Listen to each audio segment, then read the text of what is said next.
So hello everyone, अंकित money तैयार this side from AIIMS new Delhi. So guys, बहुत सारे बच्चों की रिक्वेस्ट आ रही थी कि सर स्ट्रेटजीज़ पर वीडियो बनाइए कि हमें लास्ट टाइम पर कैसे प्रिपरेशन करनी चाहिए और हमें कौन कौन से टॉपिक्स कवर करने चाहिए लास्ट टाइम पर, और हमें इफ़ेक्टिव कैसे रिवीजन करना चाहिए। सो गाइज़, तो आपके लिए एक बहुत बड़ी खुशखबरी ये भी है कि इस बार काफ़ी सीटें इंक्रीज़ हुई हैं, चाहे वो पैरामेडिकल हो या फिर आपका एम्स बीएससी नर्सिंग हो। तो अगर हम बात करें पैरामेडिकल की, तो इस बार आपके 2 से 3 एम्स बढ़े हैं इस बार पैरामेडिकल में। आपकी अप्रॉक्स 300 के अप्रॉक्स आपके पैरामेडिकल में सीट्स हो गई हैं। और अगर हम बात करें बीएससी नर्सिंग की, तो इसमें भी आपके 2 से 3 कॉलेज आपके इंक्लूड हुए हैं एक्स्ट्रा में। लाइक जैसे में बीबी नगर इंक्लूड हुआ है और 1-2 कॉलेज आपके इंक्लूड हुए हैं। सो इस बार आपकी नंबर ऑफ़ सीट्स बढ़ी हैं, तो बहुत खुशी की बात है। तो चलिए आज के हम इस वीडियोज़ में आपको टॉपिक्स कवर करने वाले हैं, सबसे इंपॉर्टेंट टॉपिक्स जो कि आपके एग्ज़ाम पॉइंट ऑफ व्यू से ज़्यादा इंपॉर्टेंट है, वो टॉपिक्स हम कवर करने वाले हैं।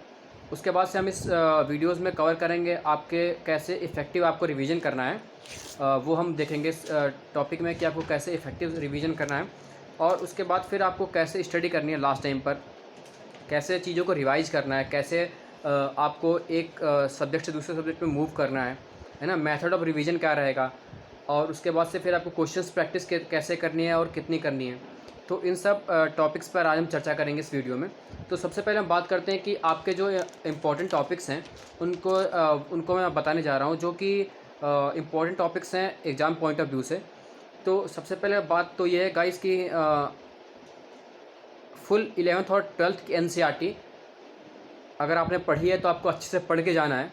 अगर आपने पूरी एनसीईआरटी दोनों अच्छे से कवर की हुई हैं, 11th और 12th फिजिक्स केमिस्ट्री बायोलॉजी की, तो आपको उन 11th और 12th दोनों एनसीईआरटी को अच्छे से कवर करके जाना है, अगर आपने पहले से कवर किया है तो।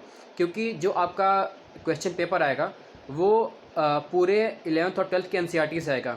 ऐसा नहीं है कि किसी एक चैप्टर से आएगा, किसी एक टॉपिक से आएगा, या फिर किसी 2 चैप्टर 2 टॉपिक्स किसी 2 यूनिट से आएगा, ऐसा कुछ नहीं है। वो आपका पूरा पेपर बनाएंगे, आपकी पूरी बुक से बनाएंगे।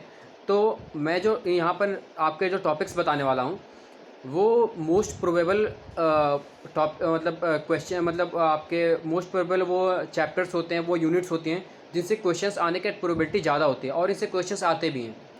तो ये जो मैं आपको टॉपिक्स बता रहा हूँ वो मैं अपने पेपर के एक्सपीरियंस पे बता रहा हूँ, और जो पिछले साल जो अभी जो रिसेंट में जो एग्जाम्स हुए हैं उनके बेसिस पर मैं आपको यहाँ पर इंपॉर्टेंट टॉपिक्स बता रहा हूँ।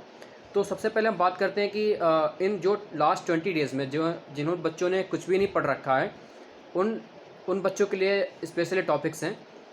जो लास्ट 20 डेज़ बचे हैं उनमें आपको क्या क्या कवर करना चाहिए जिससे आप अच्छा स्कोर कर सकें। तो फर्स्ट ऑफ़ ऑल मैं बात करूंगा बायोलॉजी की। तो बायोलॉजी में बात करूंगा सबसे पहले मैं 11th की बायोलॉजी की। तो 11th बायोलॉजी में आपका सबसे इंपॉर्टेंट चैप्टर है वो आपका एनिमल किंगडम है। एनिमल किंगडम से आपके 2 to 3 क्वेश्चन आते हैं, और एनिमल किंगडम को आप अच्छे से तैयार करके जाना है। एनिमल किंगडम से आपके 2 से 3 मोस्ट प्रोबेबल क्वेश्चंस आते हैं। उसके बाद से फिर आपका है सेल स्ट्रक्चर से आपके अच्छे क्वेश्चंस आते हैं। तो सेल स्ट्रक्चर से आपके मोस्टली 1 से 2 क्वेश्चंस आपके पूछ लेते हो हार्ड। बट अगर आप एनिमल किंगडम देखेंगे तो एनिमल किंगडम से कभी कभी तो 3 से 4 क्वेश्चंस आ जाते हैं, और आपका सेल स्ट्रक्चर से 1 या 2 क्वेश्चंस आएंगे। उसके बाद आपके बायोमोलिक्यूल्स काफ़ी इंपॉर्टेंट है। अगर आप बायोमोलिक्यूल्स यहाँ पढ़ते हैं तो आपके बायोमोलिक्यूल्स हेल्प करेगा, आपका केमिस्ट्री में भी आपको हेल्प मिलेगी बायोमोलिक्यूल्स में। बायोमोलिक्यूल्स हो गए, फिर आपका एनिमल किंगडम, ह्यूमन फिजियोलॉजी, ये सब इंपॉर्टेंट है जो 11th के एनसीईआरटीज़ हैं, बायो के एनसीईआरटीज़ हैं। ये आपको इंपॉर्टेंट पढ़ के जाना है अगर आपने कुछ नहीं पढ़ रखा तो। और अगर हम बात करें 12th बायो की, तो 12th बायो में आपका जेनेटिक्स है, इंपॉर्टेंट है। जेनेटिक्स को आपको पूरे अच्छे से कवर करके जाना है। जेनेटिक्स से आपके 2 से 4 क्वेश्चन आ जाते हैं। उसके बाद इकोलॉजी सबसे इंपॉर्टेंट है। इकोलॉजी में आपको पूरी अच्छे से कवर करके जाने। इकोलॉजी खास करके आपको सन्स देख कर जाने हैं, कौन कौन से सन होंगे, और वो आपको सन देख कर जाने हैं। उसके बाद से फिर आपका जो strategies and enhancement of food है, उसमें से आपके 1 या 2 क्वेश्चन आ जाते हैं। आपको उसमें माइक्रोब्स दे देगा और प्रोडक्ट का नाम पूछ देगा, इस तरह के क्वेश्चन उसमें आते हैं। और मैच ऑफ द फॉलोइंग करके इसमें क्वेश्चन आ जाते हैं। तो आपको मैच ऑफ द फॉलोइंग वाले जितने भी क्वेश्चन हैं आपके इसमें strategies and enhancement of food production में, उससे आप अच्छे से कर लें। उसके बाद से फिर आपका जो इकोलॉजी हो गया, जेनेटिक्स हो गया, तो आपको इनको अच्छे से कवर करके जाना है। जो इसमें से आपके जो क्वेश्चंस होंगे वो ज़्यादा आएंगे। बाकी अगर आपने पूरा पढ़ रखा है तो आपको अच्छे से कवर करके जाना है। और जो आपकी बायोलॉजी है, बायोलॉजी में गाइज आपका सबसे इंपॉर्टेंट आपका डायग्राम्स भी काफ़ी इंपॉर्टेंट है। डायग्राम्स को आप अच्छे से कवर कर लीजिएगा, क्योंकि डायग्राम्स के बिना आप कुछ नहीं कर पाओगे। डायग्राम्स से आपके हार्डली 1 से 2 क्वेश्चंस आ जाते हैं, क्योंकि जिस बार मैंने पेपर दिया था तो आपका जो इकोलॉजी का जो फर्स्ट चैप्टर है उसमें से आपका जो फर्स्ट ग्राफ दिया हुआ है उसी ग्राफ से क्वेश्चंस पूछ लिया होता है उन्होंने। तो आप डायग्राम्स को अच्छे से कवर कर जाना। उसके बाद से हम फिर बात करें, अगर हम केमिस्ट्री मूव ऑन करते हैं तो केमिस्ट्री में आपका जो है वो एस ब्लॉक और पी ब्लॉक को आपको अच्छे से कवर कर जाना है।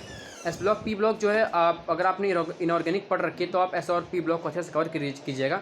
वैसे अगर हम बात करें केमिस्ट्री में तो आपका 3 सेक्शन होते हैं, फिजिकल, ऑर्गेनिक और इनऑर्गेनिक। तो इनऑर्गेनिक में आप सबसे आपके जो बेसिक्स चैप्टर्स हैं लाइक केमिकल बॉन्डिंग हो गया, तो इनको आप अच्छे से कवर करें। केमिकल बॉन्डिंग, इक्विलिब्रियम हो गया, और इन्वायरमेंटल जो आपकी केमिस्ट्री है उससे भी 1 से 2 क्वेश्चंस आ जाते हैं। तो आप इन टॉपिक्स को अच्छे से कवर कीजिएगा, इन चैप्टर्स को अच्छे से पढ़िएगा, क्योंकि इनमें से क्वेश्चंस आने की प्रोबेबिलिटी ज़्यादा होती है। और अगर मैं बात करूँ 12th केमिस्ट्री की, तो 12th में आपका जो आपका काइनेटिक्स इंपॉर्टेंट है। काइनेटिक्स से भी, क्योंकि वो इजी चैप्टर है, उससे आप अच्छे से कवर कर लेंगे। काइनेटिक्स हो गया, थर्मोडायनेमिक्स होगी। तो थर्मोडायनेमिक्स अगर आपने केमिस्ट्री में पढ़ रखी है 12th में तो आपका फिजिक्स में उतनी प्रॉब्लम नहीं होती। तो अगर आप थर्मो यहाँ तैयार कर लेंगे तो आपको फिजिक्स में थोड़ा सा तैयार करना पड़ेगा, थोड़ा सा डिफरेंस होता है, तो उसे आप कवर कर सकते हैं। उसके बाद फिर आपका यहाँ पे बायोमोलिकुल्स जो आपने 11th एनसीईआरटी में पढ़ रखे हैं, ज़्यादा उसमें अंतर नहीं होता, बट हाँ आप इसको पढ़ लीजिएगा। पॉलीमर्स जो है होगा, आपकी सरफेस केमिस्ट्री हो गई, कोऑर्डिनेशन कंपाउंड हो गया।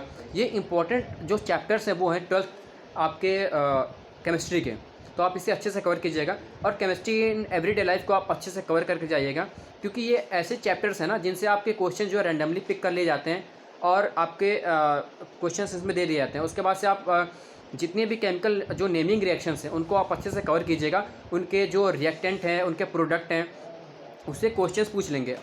ऐसा नहीं है कि आपको उससे डायरेक्ट क्वेश्चन पूछ दिए जाएंगे, हो सकता है उसमें थोड़ा सा ट्विस्ट कर दें, वो कंपाउंड थोड़ा चेंज कर दें, जो आपके बुक में दिया है उस कंपाउंड से थोड़ा डिफरेंट करके दे दें, बट आपको उसे अच्छे से कवर करके जाना है।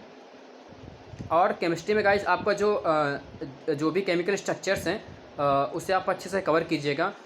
जो भी आपके स्ट्रक्चर्स दे दिए हैं, जो आपकी नेमिंग है, कोऑर्डिनेशन कंपाउंड में आपकी नेमिंग इंपॉर्टेंट है, जो आप उस नेमिंग को अच्छे से कवर कीजिएगा। और इतना ही है अभी तो 12th में, बाकी पढ़ना तो सारा है वैसे बट जो इम्पोर्टेंट है वो मैं आपको बता रहा हूँ। उसके बाद हम बात चलते हैं फिजिक्स पर। तो फिजिक्स में देखिए गाइज, फिजिक्स में अगर मैं 11th की फिजिक्स की बात करूँ तो 11th की फिजिक्स में आपके यूनिट एंड जो आपका मेजरमेंट है, यूनिट डायमेंशन है, उससे आपको 1 से 2 क्वेश्चन आ जाते हैं, इजी क्वेश्चन रहते हैं, आप उसे अच्छे से अटैम्प्ट कर सकते हैं। वर्क पावर एनर्जी इंपॉर्टेंट है आपका, work power energy, laws of motion ये इंपॉर्टेंट है, वेव्स हैं जी आप काफ़ी इंपॉर्टेंट है, आप इसे अच्छे से कवर कर लेंगे तो आप 11th के फिजिक्स से एटलीस्ट 5 to 6 क्वेश्चन आप इजीली अटैम्प्ट कर सकते हैं। उसके बाद हम 12th फिजिक्स की बात करें तो 12th में आपका मॉडर्न फिजिक्स, जिससे आपके थ्योरेटिकल क्वेश्चंस आते हैं, तो आप मॉडर्न फिजिक्स को अच्छे से कवर कीजिएगा।